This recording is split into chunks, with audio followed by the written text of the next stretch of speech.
I had to do it. I didn't want to do this segment. But, I kid around like that sometimes. In this case, it's actually literal. I definitely did not want to do this segment. So this is about the warnings that I gave the Democratic establishment, the media, about Donald Trump. Now, I'm going to give you the ups and downs of it. And then, most importantly, at the end, we're going to talk about why this matter is going forward. So now, back on in July, right after the Democratic National Committee convention, I should say, the DNC, when everybody thought, oh my God, Hillary Clinton's got a big lead, she's in great shape, it's, we're all set here, I sounded a warning on ABC's This Week. Let's watch.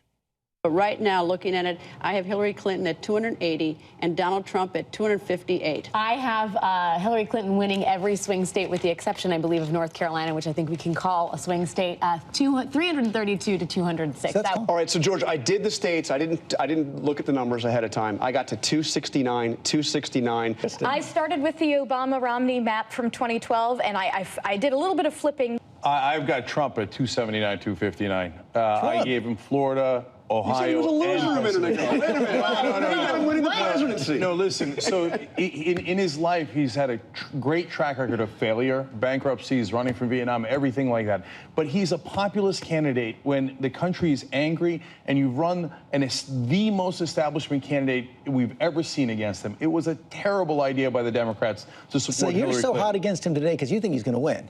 I'm very worried, and if the Democrats are not really worried that in this populist time Donald Trump doesn't have an excellent chance to win, they're completely wrong. Yeah, well, it turns out, they were completely wrong. Me being right is not anywhere near as relevant as them being wrong. So we didn't tell you that there was an iceberg straight ahead because we wanted you to run straight into it. We told you about the iceberg because we wanted to make sure that you steered away from it.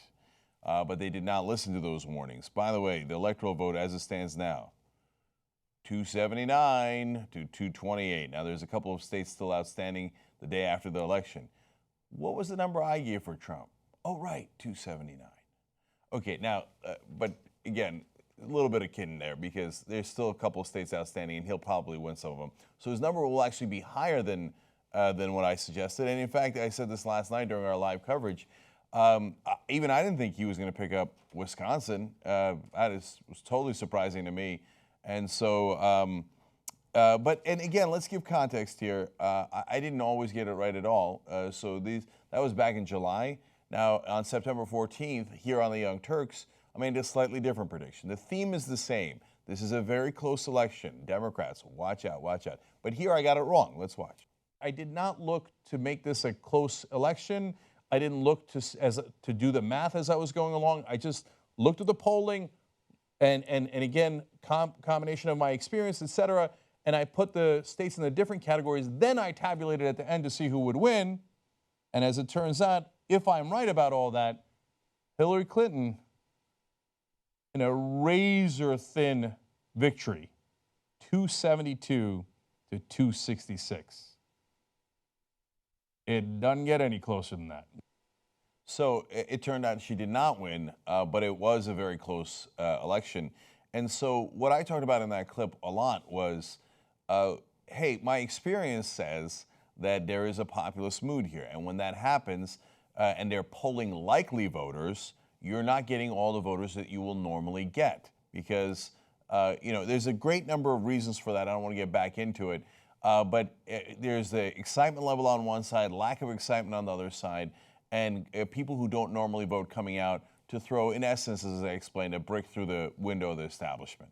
So, and by the way, let's be further fair to me, because I like being fair to me. I had also given this giant caveat before that prediction. I've got to be clear about this. Now, oftentimes when I do a prediction on any given issue, whether it's election or anything else, I'll do it when I say, okay, I believe I know, and here is my rock solid prediction. This is not one of those. This is, hey, we've got about 2 months before the election. Let me give you my best guess as to where we stand now. This is an incredibly volatile election, the most volatile I've ever seen. And so do not write it in stone. This is a snapshot of what I think the election looks like today. So, I think I was among the very few people not writing it down in stone. So volatile, went up and down. I saw that throughout. Part of the reason for that is a sense of where the country is, because you know what? I have an advantage that the rest of the pundits don't have. I have you guys. So I, in essence, talk to you guys nonstop. Now, I'm not going to take one YouTube comment and go, okay, that's the direction the country's going. I'm not a knucklehead like that. But when you look at the entirety of the comments we get, which is tens of thousands every single day, I don't read all of them, obviously, but I skim through. And I have an open mind. So when I was out in Ohio and Southern Jersey and all the different places in the country, and I'm talking to real folks, they're pissed. But those pundits in D.C. and New York, they almost never see those guys. And if they talk to them in a patronizing way. So the reality is when you looked at them and they felt, you sensed their hopelessness. There's a Facebook video I did right before the RNC. And I said, man, I'm walking around here in the middle of Ohio. These people ain't gonna vote for Hillary Clinton, okay? And that was the first time that I really started ringing the bell, like, oh no, watch out, Trump can win, Trump can win. And Real Clear Politics wrote about it at the time. And at the time, the reason the press talked about it is because, like, what a crazy outlier that thinks Trump can win. I mean, you saw the ABC This Week thing, all of them, Hillary, Hillary, Hillary, landslide this, landslide that, right? So it is, again, I gotta emphasize one last time, it isn't that I'm so right, it's that they're in that bubble and they can't see straight. To them, the establishment is awesome because they are the establishment, whether you're talking about the Democratic Party or the mainstream media. So it's my job to straighten that out. So, the other reason that I tell you is, so next time when we're talking about something, you know that I'm not coming at it from a bias. I'm explaining my perspective and I'm explaining the facts that back it up. Now, finally, the day before the election, that's exactly the bubble that I was screaming against, going, how are you guys so certain? This makes no sense. Listen to what I said one day before the election. Number one, I'm going to give you HuffPost polling. Last I looked, they were at 98.4% chance for Hillary Clinton to win. Now, I find that preposterous, absolutely ridiculous. But the folks that just look at the polls and say, oh, no, yeah, based on, our calculations and likely voters and our reading of what we consider reputable polls, they come up with different numbers. HuffPost has got it at 98.4. I think that's ridiculous. And it was ridiculous. It was because they live in this bubble. So when I tell you don't believe the hype of the mainstream media, there's a reason for that, because they can't see straight. They just can't see it. They can't see your anger because there's no anger around them. A lot of the folks in those two cities, mainly Washington and New York, they're doing really well. One of the richest counties in the country is right outside of D.C. They're all doing wonderful. So that's why they can't understand your pain. And that pain sometimes gets misdirected, as in this case it did towards Trump. But that's why we were saying, hey, if the country's in a populist mood, go with a populist candidate. Don't go with the most establishment, most status quo candidate we have ever seen. Well, we all were right about that. You guys, the Bernie Sanders movement, and the mainstream media and the Democratic Party was completely wrong. So it is super relevant to the future, not about sour grapes in the past, okay? Because if they make that mistake again, they continue to endanger the world. Look at what happened. Donald Trump is president of the United States. We have this reality show clown who they allowed to win because they were overconfident and thought, come on, no one we know is voting for Donald Trump. He can't possibly win.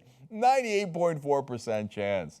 I saw a couple of polls that confirmed my own bias, and I'm off to the races. So it was actually those guys who had the bias.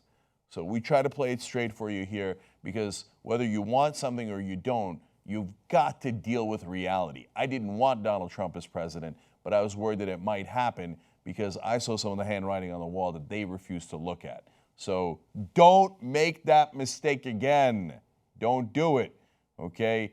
If we're gonna go populist, and it looks like we most certainly are, you have to give them a populist option on the left, otherwise they're gonna go right, and it is gonna wind up in disaster. Podcast the whole 2-hour Young Turks every single day, commercial free. All-Star Tuesdays, Aggressive Progressives, Old School, Post Games, TYT Classics. You get it all with membership. Do it now, tytnetwork.com/join.